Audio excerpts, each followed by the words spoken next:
안녕하세요. 아침을 깨우는 세법 프렌즈 양소영 회계사입니다. 오늘은 부가가치세법 3장 16번 풀어보도록 하겠습니다. 다음의 자료에 따라 주 A가 사업용 건물과 관련하여 2019년 1기, 2019년 2기, 2020년 2기 과세기간에 공제할 수 있는 부가가치세 매입세액을 계산한 것으로 옳은 것은 부가가치세 매입세 공제액을 구하고 있죠. 1번 양가로 주 A는 정육점을 운영하기 위해 2010년 7월 1일에 면세사업자로 사업자 등록을 하고 사업용 건물의 건설 공사를 시작하였다.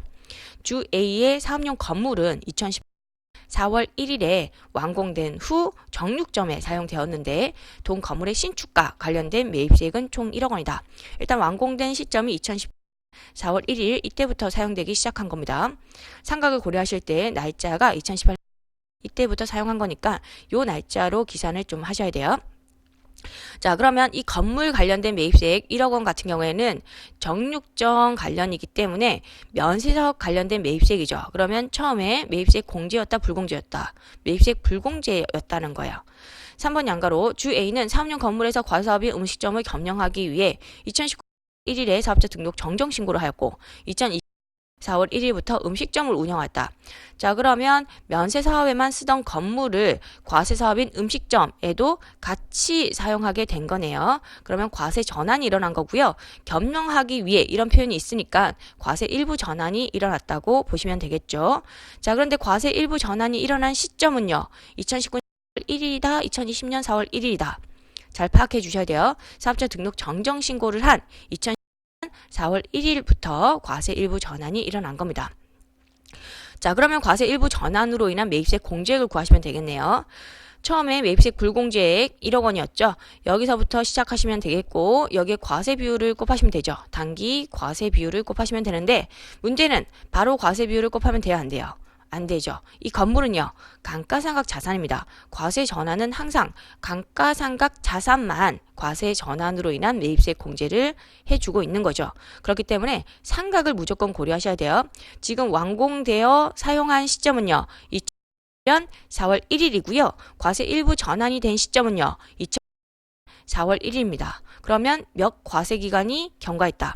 이 과세기간이 경과했죠. 그리고 건물의 상각률은 5%. 그러면 곱하기 1-5% 곱하기 2 과세기간. 요거를 꼭 고려를 해주셔야 돼요. 그 다음에 단기의 과세 비율을 적용하시면 되겠죠.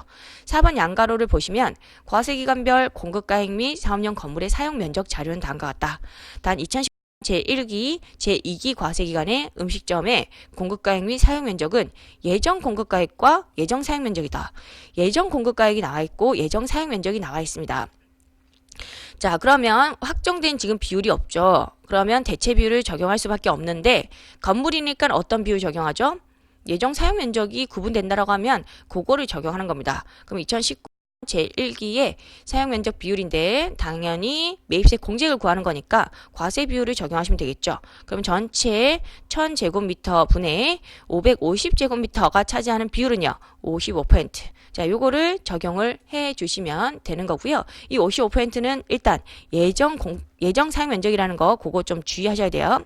자, 55%를 적용하시면 단기에 매입세 공제액이 산출이 될 겁니다. 4,950만 원. 이렇게 될 거고요. 그다음에 요 문제에서는 2019년 2기 거, 2020년 1기 거 다 구해봐라고 되어 있죠. 자, 그럼 2019년 2020년 1기에 예정 사용 면적 비율을 산정해 보도록 하죠.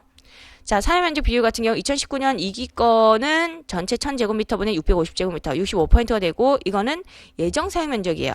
예정 사용면적이 바뀌었습니다. 그러면 처음에 예정 사용면적과 또 다른 예정 사용면적의 비율의 차이를 정산한다, 정산하지 않는다. 정산하지 않죠. 둘 다 잘못된 비율이기 때문에 정산을 하지 않는다는 거 그거 주의를 하셔야 되겠죠. 근데 2020년 제1기는요. 이때는 확정된 사용 면적이 나온 겁니다. 자, 확정된 사용 면적 비율을 산정해 보시면 1000제곱미터분의 700제곱미터가 차지하는 비율 70%가 되겠네요. 요게 확정 비율이죠. 그러면 예정 비율에서 확정 비율 차이가 15%. 15%만큼 과세 비율이 증가했기 때문에 15%만큼 매입세액을 추가로 공제를 해주면 되겠네요. 자, 이제 문제를 풀어보도록 하죠. 자, 1기의 과세 비율은요 55%였고 요건 어디까지나 예정 사용 면적 비율이었습니다. 자, 그러면 2019년 1기의 매입세 공제액은요 매입세액 불공제액 1억 원에서 출발하시고 감가상각 자산이니까 상각을 고려하시고 그 다음에 예정 사용면적 비율 55% 때리면 매입세액 공제액이 나오는 거죠.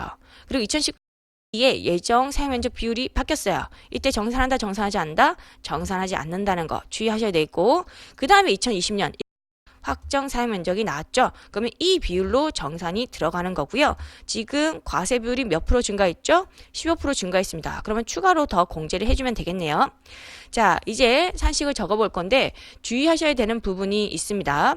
지금 15% 증가했으니까 뭐 15% 때려가지고 요거를 구하면 된다라고 생각하실 수 있는데, 문제는 자 2019년 1기와 2020년 이 같은 경우에 경과된 과세할 수를 보시면 2기가 더 추가로 경과했죠. 그럼 여러분들이 착각하실 수 있는 부분이 있어요. 경과된 과세할 수를 4로 바꿔야겠다. 그런 식으로 산식을 적으실 수가 있는데, 문제는요. 처음에 예정 사용 면적 비율을 적용했습니다. 그리고 지금 확정 면적 비율이 나온 거죠. 그런 경우에는 경과된 과세기간 수를 고려한다, 고려하지 않는다. 고려하지 않아요. 위에 거 그대로 갖고 오시는 겁니다. 이 과세 기간으로 그대로 갖고 오셔야 돼. 왜냐하면 처음에 적용한 비율이 잘못된 비율이었죠. 그때는 몰랐기 때문에 이런 잘못된 대체 비율을 적용했고요.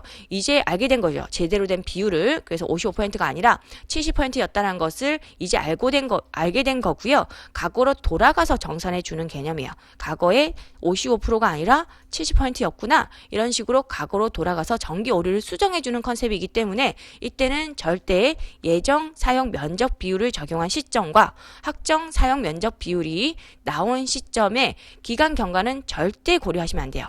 자, 그 다음에 15% 과세 비율이 증가했으니까 요걸 적용해 주시면 추가 매입세 공제액이 나오겠죠. 요 문제에서 포인트는 뭐였어요? 바로 예정 사용 면적 비율을 적용한 시점과 확정 사용 면적 비율이 나온 시점의 기간 경과는 고려하지 않는다는 거였죠. 자, 이것으로 세법 프렌즈 마치도록 하겠습니다. 수고 많으셨습니다.